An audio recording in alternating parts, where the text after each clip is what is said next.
함께 예배하는 우리 집 믿음으로 세우는 가정, 안녕하세요. 김주영 목사입니다. 아이러브 가정예배 시즌3로 모인 모든 가족들을 이 시간 주의 이름으로 축복합니다. 먼저 마음을 열어 함께 찬송가 560장을 찬양하겠습니다.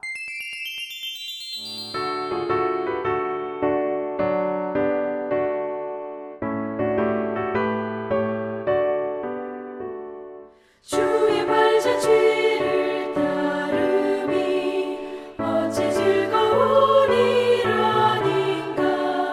맘에 맑은 하늘 열리고 밝은 빛이 비친다. 발자취를 따라가자 기쁜 마음으로. 발자취를 찬송하며 즐겁게 주의 발자취를 따름이 어찌 행복한 일 아닌가. 맘에 악한 생각 사라져 밝은 마음 싹 튼다. 발자취를 따라가자 기쁜 마음으로. 발자취를 따라가자 찬송하며 즐겁게 주의 발자취를 따름이 어찌 든든한 일 아닌가. 맘의 두려움은 사라져 새로운 힘 솟는다.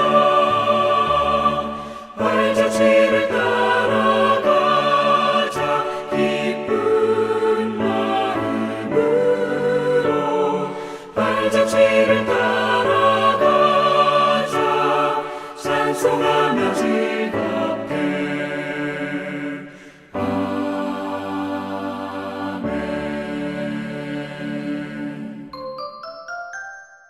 산헤드린 공회 앞에 선 바울은 형제들아, 오늘까지 나는 범사의 양심을 따라 하나님을 섬겼노라 자신을 변호합니다. 양심에 따라 하나님을 섬겼다는 말은 하나님과 사람 앞에 부끄러울 것이 없도록 거룩하고 깨끗한 삶을 살기 위해 애쓰고 노력했다는 뜻입니다. 그런데 바울이 이렇게 이야기할 때 당시 대제사장이었던 아나니아가 사람들을 시켜 바울의 입을 치라고 명합니다. 아나니아는 주후 47년부터 58년까지 대제사장의 직무를 수행했는데 교모한 수단과 방법을 동원하여 또 폭력까지 행사하면서 11조를 착복했기에 평판이 매우 좋지 않았고 또 돈의 축제자라고 불리기도 했습니다. 그런데 그런 사람이 양심을 따라 하나님을 섬겼다고 말하는 바울의 입을 치라고 명했으니 이 얼마나 웃긴 일입니까? 그래서 바울은 도리어 아나니아를 정죄합니다. 회칠한 담이여, 하나님이 너를 치시리로다. 내가 나를 율법대로 심판한다고 앉아서 율법을 어기고 나를 치라 하느냐? 바울은 담대히 이야기합니다. 이처럼 바울이 지금 신문을 받고 있지만 그럼에도 주눅들지 않고 오히려 담대하게 불공정한 재판에 맞서고 있습니다. 강단 있게 자신을 변호하면서 오히려 그들의 잘못과 죄를 지적합니다. 게다가 바울은 매우 지혜롭게 행동하는데 바울은 공회 안에 바리새인과 사두개인들이 함께 있다는 것을 알았죠. 그래서 바울은 자신을 바리새인이라고 말하면서 나는 지금 죽은 자의 소망, 곧 부활 때문에 신문을 받는다고 언급합니다. 사도 바울의 이 이야기는 바리새인과 사두개인의 차이점을 적절하게 이용한 것인데 사두개인은 부활도 없고 천사도 없고 영도 없다고 주장한 반면 바리새인은 다 있다고 주장했습니다. 그러다 보니 두 집단 사이에 오히려 더 큰 분쟁이 일어나게 되었고 그 분쟁 때문에 바울은 큰 위협을 당하게 되었습니다. 이에 천부장은 급히 공회를 중단시키고 군사들에게 명하여 바울을 따로 데리고 나갑니다. 이런 일이 벌어진 그날 밤에 주님께서 바울에게 나타나셨습니다. 그리고 담대하라. 내가 예루살렘에서 나의 일을 증언한 것 같이 로마에서도 증언하여야 하리라 말씀해 주셨습니다. 이에 바울은 큰 위로와 확신을 얻게 되었죠. 마음이 혼란하고 현실은 너무 막막했지만 바울은 주님께서 하신 이 말씀 때문에 다시 한번 자신의 사명을 확실히 붙잡을 수 있었습니다. 그런데 바울의 고난이 끝난 것은 아니었습니다. 다음날 아침이 되자 40여 명의 사람들이 바울을 죽이기 전에는 먹지도 마시지도 않겠다고 맹세했습니다. 그리고 자신들의 맹세를 대제사장과 장로들에게 전했습니다. 따라서 이들은 함께 모여 자신의 목적을 이루기 위해 계략을 꾸몄는데 천부장에게 사람을 보내어 바울을 더욱 자세히 신문하고 싶다고 요청한 뒤 바울이 공회로 나오게 되면 그 길가에 매복하고 있다가 갑자기 바울을 덮쳐 칼로 바울을 죽이자는 계략을 세웠습니다. 다행히 바울의 조카가 이 음모를 알고는 급히 수비대에 들어가 바울에게 이 사실을 전달했고 바울은 조카를 다시 천부장에게 보내어 이들의 음모가 무산되도록 만들었습니다. 천부장은 소식을 듣자마자 백부장 둘을 불렀습니다. 그리고 바울을 급히 가이사랴로 후송하라고 명했습니다. 매복해 있는 사람들이 혹시 눈치를 채고 그를 공격할 수도 있었기에 따로 보병과 기병과 창병들을 무장시켜 바울을 보호하면서 이동하라고 말했습니다.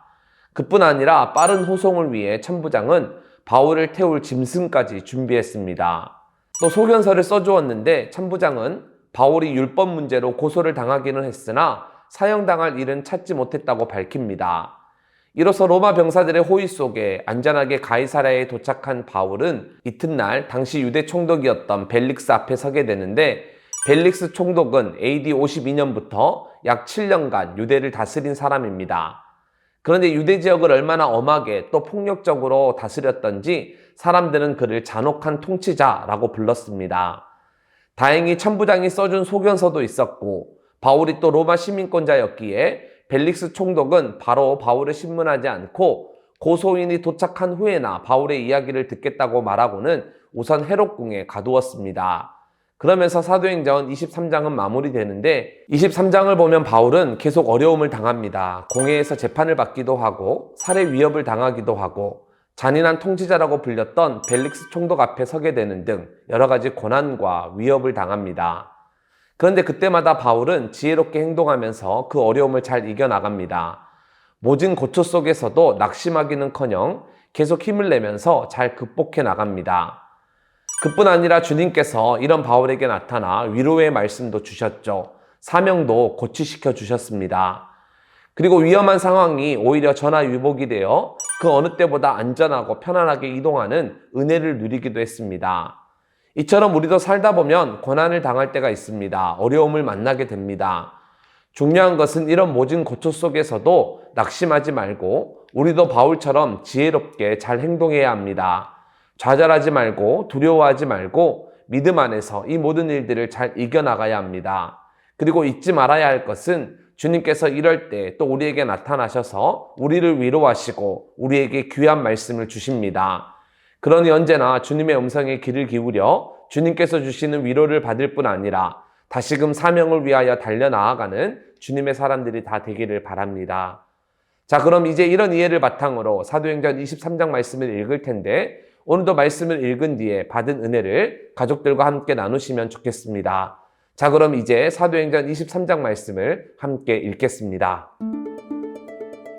제23장 바울이 공회를 주목하여 이르되 여러분 형제들아, 오늘까지 나는 범사에 양심을 따라 하나님을 섬겼노라. 대제사장 아나니아가 바울 곁에 서 있는 사람들에게 그 입을 치라 명하니 회칠한 담이여, 하나님이 너를 치시리로다. 내가 나를 율법대로 심판한다고 앉아서 율법을 어기고 나를 치라 하느냐? 곁에 선 사람들이 말하되 하나님의 대제사장을 네가 욕하느냐? 형제들아, 나는 그가 대제사장인 줄 알지 못하였노라. 기록하였으되 너의 백성의 관리를 비방하지 말라 하였느니라. 바울이 그중 일부는 사두개인이요 다른 일부는 바리새인인 줄 알고 공회에서 외쳐 이르되 여러분 형제들아, 나는 바리새인이요 또 바리새인의 아들이라. 죽은 자의 소망 곧 부활로 말미암아 내가 신문을 받노라. 그 말을 한즉 바리새인과 사두개인 사이에 다툼이 생겨 무리가 나누어지니 이는 사두개인은 부활도 없고 천사도 없고 영도 없다 하고 바리새인은 다 있다 함이라. 크게 떠들세 바리새인 편에서 몇 서기관이 일어나 다투어 이르되 우리가 이 사람을 보니 악한 것이 없도다. 혹 영이나 혹 천사가 그에게 말하였으면 어찌하겠느냐? 큰 분쟁이 생기니 천부장은 바울이 그들에게 찢겨질까 하여 군인을 명하여 내려가 무리 가운데서 빼앗아 가지고 영내로 들어가라 하니라. 그날 밤에 주께서 바울 곁에 서서 이르시되 담대하라. 네가 예루살렘에서 나의 일을 증언한 것 같이 로마에서도 증언하여야 하리라.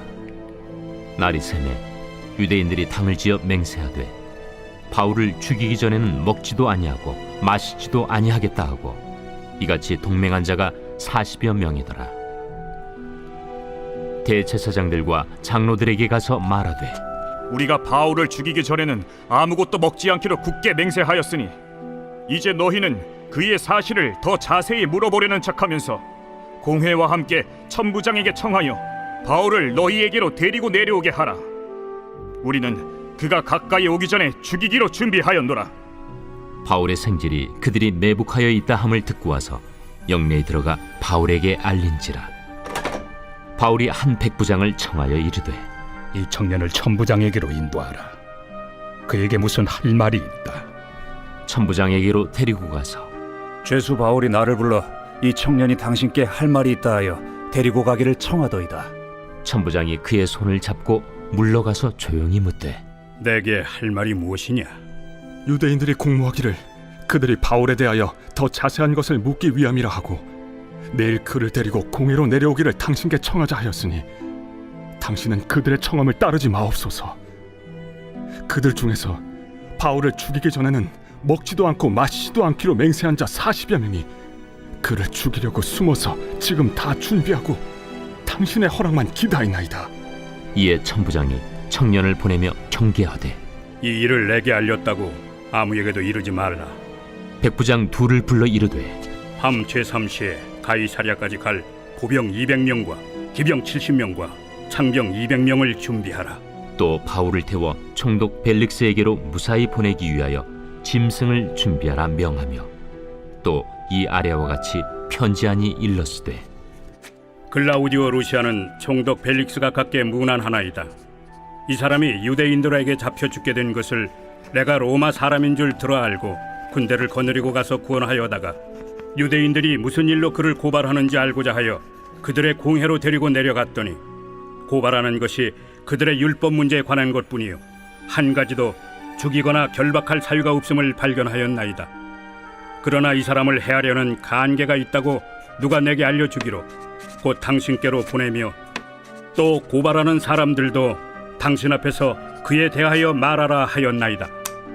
보병이 명을 받은 대로 밤에 바울을 데리고 안디바드리에 이르러 이튿날 기병으로 바울을 호송하게 하고 영내로 돌아가니라. 그들이 가이사랴에 들어가서 편지를 총독에게 드리고 바울을 그 앞에 세우니 총독이 읽고 바울더러 어느 영지 사람이냐 물어 길리기아 사람인 줄 알고 이르되 너를 고발하는 사람들이 오거든 네 말을 들으리라 하고 헤롯 궁에 그를 지키라 명하니라.